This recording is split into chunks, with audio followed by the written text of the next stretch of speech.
Not even a week later, we have received a bunch of new information regarding Sonic X Shadow Generations. Once again, this isn't going to be a very long video as I've been having other things I had to do on the side, but without further ado, let's jump into everything that has been discovered or revealed this week. To start things off, we have actually received a pre-order announcement for the Nintendo Switch version of the game, which is also the version that I'm getting physically. On top of that, we also received our very first look at Dreamcast Sonic in-game, and I'm not gonna lie, he looks super stylish. Not to mention we got some screenshots of him in Green Hill, and yeah, it pretty much reminds me of the Dreamcast Sonic from the mods, and I'm just so happy it's here officially. We also received some screenshots with Shadow on the Eagle in Kingdom Valley. The environment shown looks really promising. I already know I'm gonna have a super fun time with this game in Kingdom Valley. So far what I'm seeing, I think that Sega or Sonicteam has really learned their lesson, but we'll get back to that later.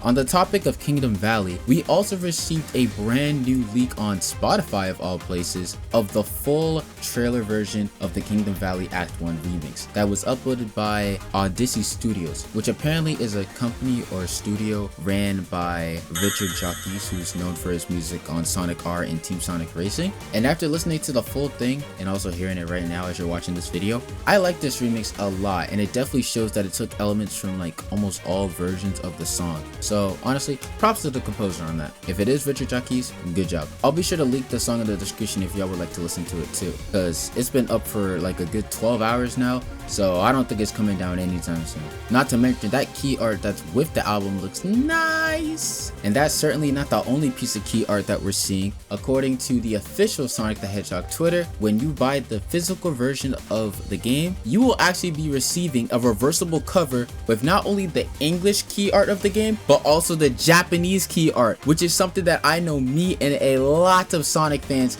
have been yearning to happen. Hey, I guess if you do nag, you actually do get what you want. So I guess this means that we are allowed to yap about our issues with Sonic games. You can really tell they were listening, because if you also look at the key art of the American version of the game, it turns out they actually did update that a little bit as well.